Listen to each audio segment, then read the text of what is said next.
हम नेक्स्ट समझते हैं केमिस्ट्री में शून्य कोटि की अपक्रिया। शून्य कोटि की और प्रथम कोटि की अपक्रिया में से एक बोर्ड एग्जाम में पूछ लेता है और ये वेरी वेरी मोस्ट इंपोर्टेंट है। या तो शून्य कोटि की अपक्रिया से अभिक्रिया का व्यंजक पूछ लेगा या फिर प्रथम कोटि की अपक्रिया का व्यंजक पूछ लेगा। तो उनके उनके व्यंजकों को हम कैसे यहाँ पर सत्यापित करें, कैसे निकालें, तो आप यहाँ पर देखेंगे शून्य कोटि की अपक्रिया और प्रथम कोटि की अपक्रिया। पहले हम शून्य कोटि की अपक्रिया को देख लेते हैं। वेरी वेरी मोस्ट इंपोर्टेंट है, ये बोर्ड एग्जाम में आने लायक रिएक्शन है दोनों। और अधिकांशतः बोर्ड एग्जाम में शून्य कोटि की अपक्रिया या प्रथम कोटि की अपक्रिया में से दोनों में से पूछ लेता है। तो बेटा ध्यान से देखेंगे, नजर सामने होनी चाहिए सभी की। सबसे पहले यहाँ पर समझेंगे शून्य कोटि की अपक्रिया की परिभाषा। तो देखिए डेफिनेशन मैंने पहले से लिख दिया है, लिखा वह अपक्रिया जो अभिक्रमक की सांद्रता पर निर्भर नहीं करती है। सीधी सी बात है, शून्य कोटि की अपक्रिया है वह अभिक्रमक की सांद्रता पर निर्भर नहीं करेगी, उसे हम क्या कहेंगे, शून्य कोटि की अपक्रिया कहेंगे। अब यहाँ पर हम मान लेते हैं माना कि अभिक्रिया अपक्रिया ए चेंज टू उत्पाद। उत्पाद मैं यहाँ पर लिख दे रहा हूँ, उत्पाद का मतलब है कोई भी हमें प्रोडक्ट प्राप्त हो सकता है। ये अभिकारक है और ये उत्पाद है। अब यहाँ पर हम इसकी जो प्रारंभिक समय में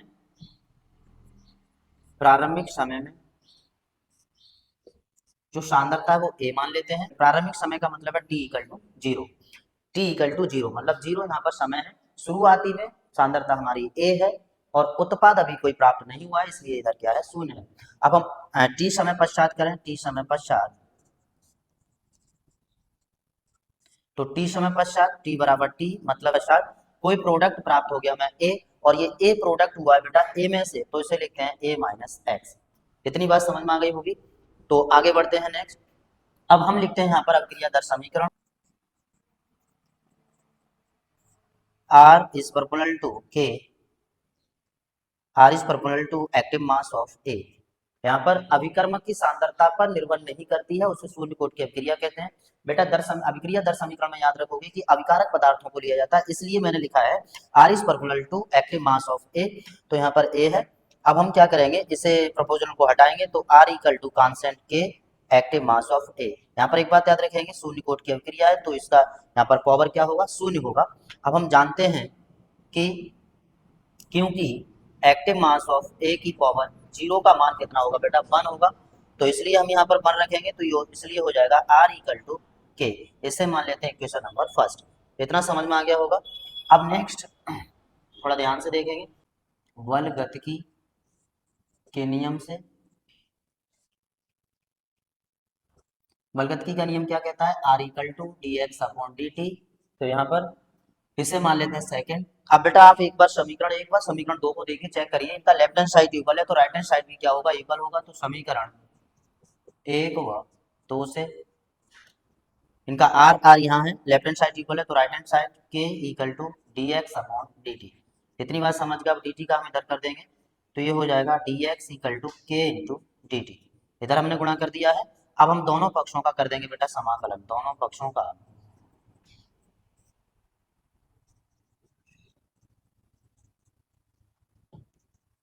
समाकलन करने पर बेटा दोनों पक्षों का समाकलन integration D X equal to integration K D T. यहाँ पर डी एक्स का बेटा कितना हो जाएगा एक्स, और के डी टी का टी हो जाएगा प्लस सी। नेक्स्ट अब हम क्या करते हैं, प्रारंभिक समय के लिए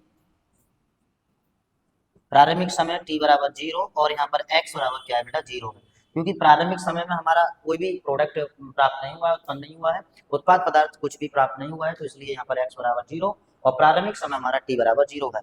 तो अब रख देंगे वैल्यू, यहाँ से हम c का मान निकालेंगे, इसे मान लेते हैं समीकरण नंबर 3। तो अब इसमें तो x की वैल्यू 0 और k इंटू 0 प्लस सी, और c बराबर भी क्या आ जाएगा बेटा 0 आ जाएगा। अब c का मान उठा के समीकरण नंबर रख देंगे 3 में। तो देखिए समीकरण 3 से तो क्या आ जाएगा, x equal to K T plus 0, यहाँ से x इक्वल टू के इंटू टी। अब हम यहाँ से निकाल लेंगे बेटा k, तो k बराबर हमें मिल जाएगा एक्स वाई टी, k बराबर मिल जाएगा एक्स वाई टी। यही व्यंजक है शून्य कोटि की अपक्रिया का। तो शून्य कोटि की अपक्रिया का व्यंजक आपसे पूछता है तो कुछ इस तरह इसका व्यंजक फाइंड करते हैं। इसका हम अर्धायुकाल समझे, बेटा इसी का देखेंगे अर्धायुकाल। शून्य कोटि की अपक्रिया का अर्धायुकाल भी पूछ लेता है, अर्धायुकाल। बेटा अर्धायुकाल का मतलब क्या होता है कि वह समय जिसमें प्रारंभिक उसकी जो सांद्रता होती है वो प्रारंभिक सांद्रता की आधी रह जाती है, उसे अर्धायुकाल कहते हैं। तो यहाँ पर जो टी बराबर है वो टी हाफ हो जाएगा, अर्धायु काल का मतलब ही है कि आधा समय, तो टी बराबर टी हाफ, और यहाँ पर जो उसकी सांद्रता है बेटा एक्स वो हो जाएगी a/2 के बराबर। मतलब क्या हुआ कि उसकी सांद्रता प्रारंभिक सांद्रता की आधी रह जाती है, ये हमारा अर्धायु काल है। तो क्योंकि इसलिए इसलिए यहाँ पर मैं वैल्यू रखूं तो k इक्वल टू एक्स की जगह रखूंगा बेटा a/2 और t की जगह रखूंगा टी हाफ। तो यहाँ से ये हो जाएगा k बराबर a/2 टी हाफ।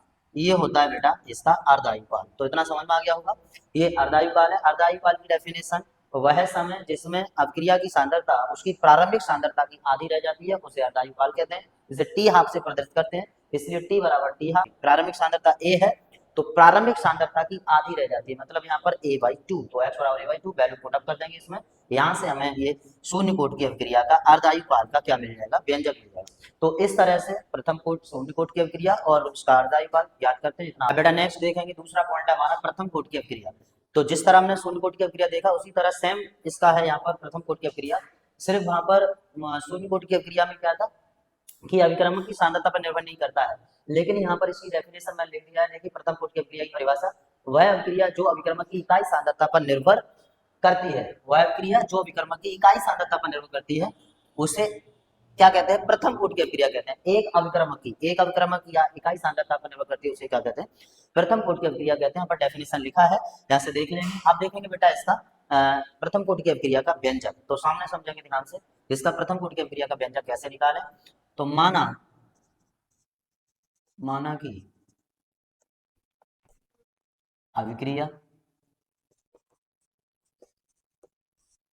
अभिक्रिया बेटा एच चेंज टू उत्पाद, मतलब कुछ भी हमें प्रोडक्ट पदार्थ प्राप्त हो सकता है, उत्पाद पदार्थ प्राप्त हो सकता है।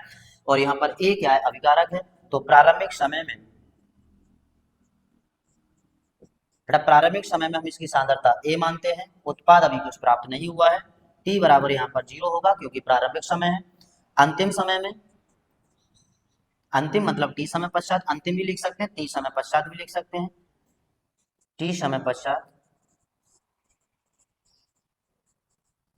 पश्चात कोई सांद्रता हमें क्या उत्पाद पदार्थ एक्स प्राप्त होगा, तो इसकी जो सांद्रता होगी वो ए में से ही प्राप्त हुआ है, तो यहाँ पर हो जाएगा ए माइनस एक्स।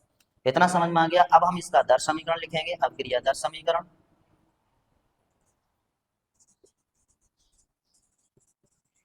अभिक्रिया दर समीकरण, तो दर समीकरण क्या हो जाएगा, R is proportional to active mass of A की पावर 1। पावर 1 क्यों, क्योंकि प्रथम कोट की अभिक्रिया है। यहाँ से ये प्रपोर्शनल मतलब अनुक्रमानुपाती हटा देंगे तो आर इक्वल टू कांस्टेंट के आ जाता है एक्टिव मास ऑफ ए की पावर 1। बेटा 1 लगाओ या मत लगाओ कोई फर्क नहीं पड़ता।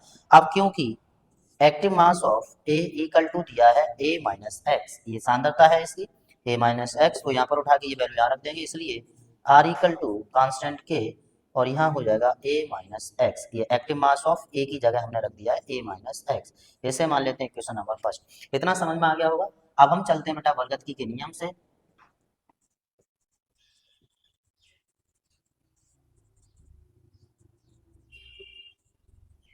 तो वर्गत्की के नियम से क्या हो जाएगा, यहाँ पर देखेंगे r equal to D X upon D T.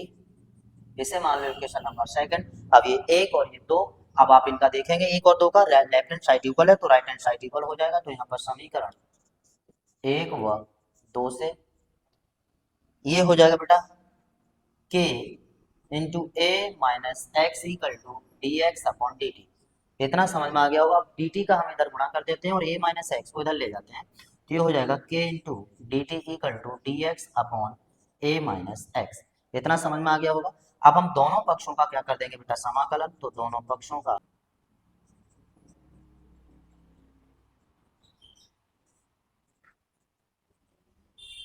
करने पर तो बेटा समाकलन करेंगे, यहाँ पर क्या हो जाएगा integration D X upon A minus X equal to integration K into D T. मतलब इधर ये वाला इधर हमने इधर कर दिया, ये वाला इधर कर दिया, उससे कोई प्रॉब्लम नहीं है, दोनों पक्षों को इधर उधर करके आप कर सकते हैं, इट इज नो प्रॉब्लम। तो D X upon A minus X equal to K D T, इसका समाकलन करिए बेटा। 1 अपॉन एक्स का समाकलन होता है लॉग एक्स, तो ये हो जाएगा लॉग ए माइनस एक्स, और बेटा फिर ए माइनस एक्स का होगा तो माइनस यहाँ पर लग जाएगा इक्वल टू के और डी टी का हो जाएगा टी और प्लस सी। इतना समझ में आ गया होगा। और इसका जो वेस है वो होता है ई, इसका वेस ई है और इसे मान लेते हैं समीकरण नंबर 3। अब हम क्या करते हैं, यहाँ से हम सी की वैल्यू निकालेंगे। तो क्योंकि प्रारंभिक समय में बेटा प्रारंभिक समय t बराबर 0 और x बराबर क्या है 0 है, तो यहाँ पर हम वैल्यू को रख देंगे तो क्या हो जाएगा minus log a minus x की जगह 0 k इंटू टी की जगह 0 प्लस सी की वैल्यू हम यहाँ से फाइंड कर लेंगे। ये पूरा बेटा यहाँ पर 0 है और ये पूरा 0 हो जाएगा, तो c इक्वल टू हमें यहाँ से मिल जाएगा माइनस लॉग a। ये हमें मिल गया बेटा c का मान। अब ये c का मान उठा के समीकरण 3 में रख देंगे, तो समीकरण